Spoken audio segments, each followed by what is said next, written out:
Shalom, I'm Rabbi Jonathan Ginsburg of the Ezra Habanim Nahus Township Jewish Congregation in Skokie. This video is about Sukkot and the holidays at the end. It's a 7-day holiday according to the Torah. In the diaspora, we observe it 8 days plus a 9th day for Simhas Torah. Elsewhere in other videos, I explain why we have a double day in the diaspora of the Yom Tov holidays. So what is Sukkot? Well, first of all, it's described as a harvest festival. In ancient times, when our ancestors were farmers, this was a major harvest time, and they expressed great joy when the harvest came in. They also probably built portable tents or houses in the fields so they wouldn't have to return to their main house each night if it was a long distance.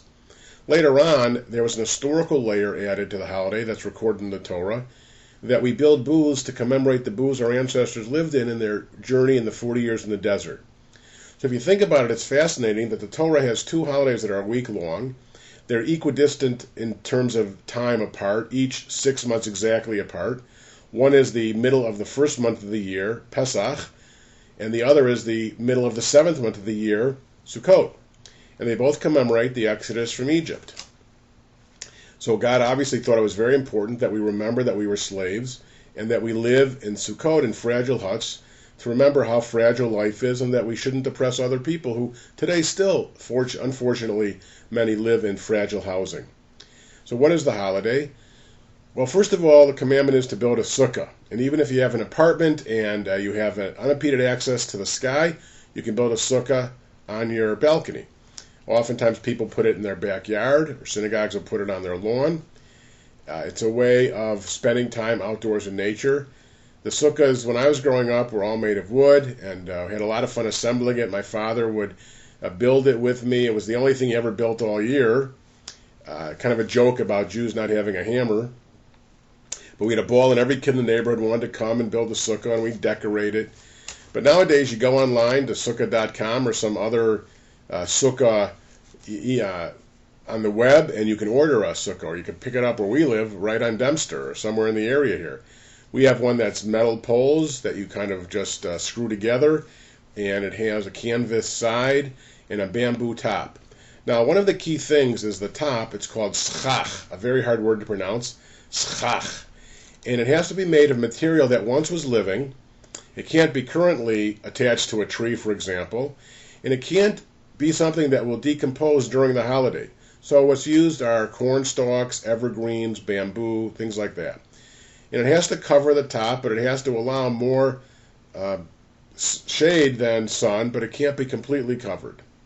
And you're supposed to spend as much time as you can in this booth, meals, and some people sleep in them. And there's some Hasidic sects, for example, that decorate their Sukkot unbelievably lavishly and beautifully. And you're supposed to spend as much time as you can in the sukkah. And there's a mitzvah, a bracha to recite, Baruch atah Adonai Eloheinu melech haolam, asher kitshanu b'mitzvotav v'tzivanu leishei b'sukkah. One of the interesting Kabbalistic mystic customs is to welcome in guests each night, ushpizim. And I recommend that you see the movie Ushpizim, very interesting.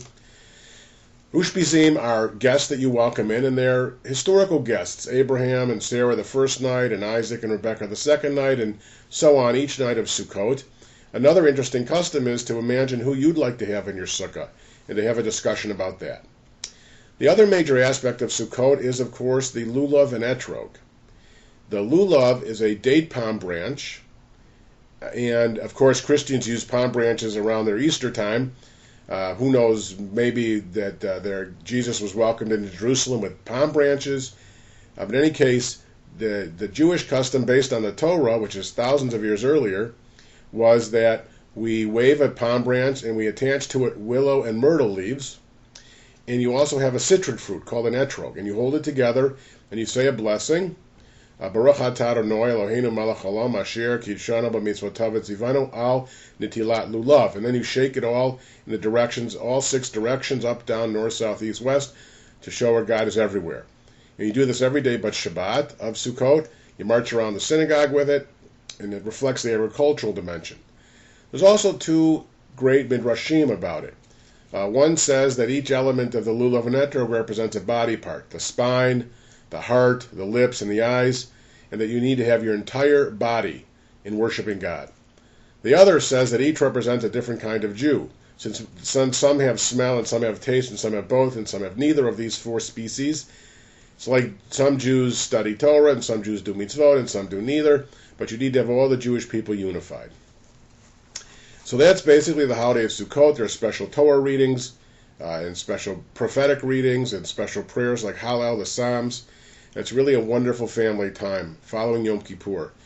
One other interesting custom is that the Torah describes that different amounts of bulls were sacrificed by our ancestors until 2,000 years ago, before that. And when you add up the number of bulls that were sacrificed, it equals 70. And the rabbis said that's because there were 70 nations of the world in those days, and we should offer a blessing for all the nations of the world.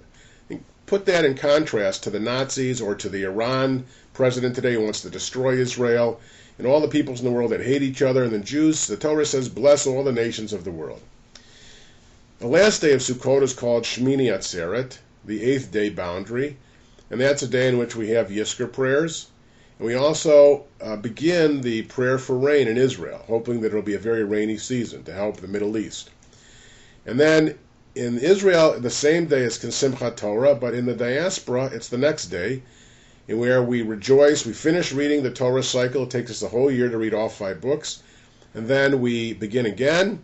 We dance with the Torahs in celebration, and it's really a festive time of celebrating the birthday. After all, if you're the Torah, how would you like to be celebrated? You'd like to be read and you'd like to be danced with.